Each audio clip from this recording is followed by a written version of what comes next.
Knife Detector here, and guess what? You guessed it, I got another knife video for you. So as you guys know, those of you that are avid watchers of my channel, you know recently I took a trip to Fredericksburg, Texas, and I picked up some knives, right? Well, one of the knives I picked up was this beauty of a Stockman, gentlemen and ladies, and let me tell you, I really like this knife. This is one of those knives that you pick up, you find, you buy, you come into possession of this knife, and then it feels like home. It feels like this has been your knife all along. It's one of those knives that when you pick it up, it just feels broken in, like somebody has used this knife in the exact same way that you might has held it and carried it in the exact same way that you might have. You know, it just feels like home. It feels like it's always been mine, right? It's not the case. I believe this knife is from the 1940s, I believe, maybe late 30s, early 40s. It is a John Primble Belknap, okay? It is a John Primble Belknap knife, and let's take a closer look at it. Look at this beautiful handle, first of all. Do you see that image? It's kind of like it's got this hologram effect. I don't know if that's celluloid or bakelite, but it's got some kind of very interesting holographic effect when you move the handle. It's kind of mesmerizing. I don't know if the camera is picking that up or not, but it's a little bit mesmerizing. Love the badge. There's one drawback to this knife, which I just kind of, I think I fixed that, but I'll go over that in a little bit. Check out the other side. It kind of has this texture or something inside it that kind of feels like a hologram. I don't know, guys. Are you picking that up? I don't know if you're picking up what I'm picking up here, but you know what I mean by, like, you get a card with a hologram or something like that, an upper deck card with a hologram. It kind of has that vibe to it, this handle. Check out these beautiful bolsters. I think they are nickel silver. I believe it's carbon steel, brass liners, carbon steel springs. Look at the patina on that, guys. No cracks on any of these pins where you normally find them, but just a beauty of a knife. And let me show you the one thing that it had wrong with it first. The main blade was broken. The main blade was broken. I found this in an antique shop. I didn't get the name of the antique shop. And it was broken darn near to the nub, right up to here, okay? And so that being the case, I thought to myself, why do I still want this knife? The main blade is broken, right?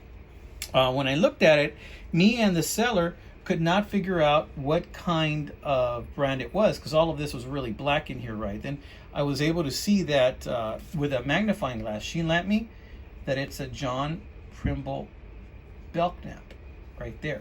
Now, the other thing I will tell you is it was not modified like it is now. That's something that I did to it to try and get a little bit more use out of the knife, right? Check it out. John Primble Belknap. I can't tell if it has a star or not, guys. I think if it has a star, it might be a little bit older. Now, John Primble, to my knowledge, was like a chain of hardware stores. And by the way, this is a 5371. I like this knife so much that now I'm on the search on eBay. I got a search going for one that's in better condition of these. Look how thin it is. It's not too thick, not too thin. It's just perfect, guys. John Primble, I believe, was a chain of hardware stores or something to that effect, and they used to have other knife manufacturers make their knives for them.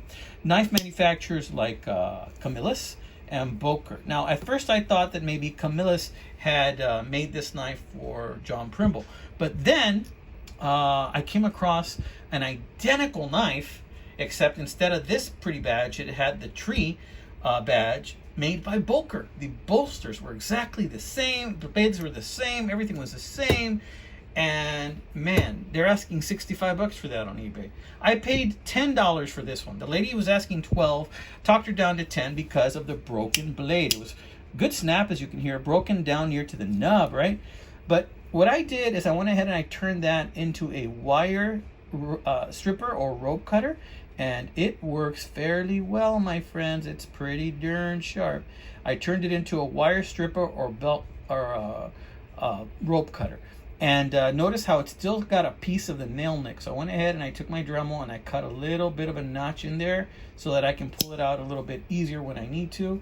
And I can totally use that to either strip a wire if I'm doing a little bit of a electrical work. Like recently I installed some floodlights in the back, and I could have used this. I used a different knife, but could have used this one when I spliced the wires together.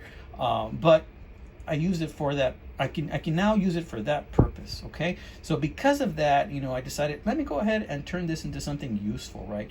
This is a little bit of a sharp edge. If I want to, I can use that to open letters or what have you, but it gets the job done. Let me tell you, this cuts through paracord, it cuts through leather really nicely. So did that because I wanted to go ahead and make it useful again. It is a 5371. But just look at this. You know, this is a Stockman knife. This is the first of about 10 or 11 videos that I'm going to do a short series on Stockman knives, guys. Stockman knives have been around for over 100 years, I believe, and Stockman knives are used widely in the United States, and they're used by ranchers and farmers, right? I'm not going to go too much into it because there are people that do a lot better reviews on Stockman knives than I do and have told the history better than I can. People like Tobias Gibson, you know, have explained the history of Stockman knives much better than I have. But check out this sheep's foot, right? Check out this sheep's foot blade. Let me tell you, it is sharp, guys. It's got a little nick right there, but it is extremely sharp. It's like the person that used this used it very well and took care of this blade quite a lot. Now, the sheep's foot was used to actually clean and trim sheep's hooves. You know, that's why it's called a sheep's foot blade. You know, they would use it for that purpose right there. The spay neuter blade, of course, was used, is used for skinning purposes. Notice how it is dull right here, so you don't cut anything you don't want to cut when you're cutting really close to organs when you're skinning a small animal. It is also used for spay purposes, which I have never done nor intend to ever do. I will leave that to ranchers and to veterinarians. But yeah, and this clip point blade that it used to have would go about to there, and it was a real beauty, and it had a long nail pull from other examples that I've seen. But like I said, it was broken, so I turned it into this, and this still keeps it useful. But I'm going to be making about another 10 videos, 9 or 10 videos on Stockman knives. All kinds of Stockman knives, guys. The Stockman knife pattern is just so widely used. There are Stockman knives that maybe have a combination of a clip point and then a spay blade and then like a coping blade. There are Stockmans that are equal end cigar Stockmans. There are swell center Stockmans. There's just so many different types, right? And I have done a series on Stockman knives before, so this is just going to be another series. As you know, knife makers are only limited by their imagination, so I hope you like the knives that I'm going to show you in this short series that I'm doing. But this is the first video of that Stockman knife series. It's going to be another 9 or 10 videos coming up. I haven't decided. Different kinds of knives I hope you get a kick out of, but I want to show you that these beautiful knives are out there. They're out there for you guys to hunt down and to locate and to make your own, so that you can be the caretakers of these beautiful historical pieces, guys. Look at this. I mean, do they even make handles this quality anymore? I don't know, guys. I really don't know. All right, guys, this has been another episode of The Knife Detector. Y'all take care, my friends.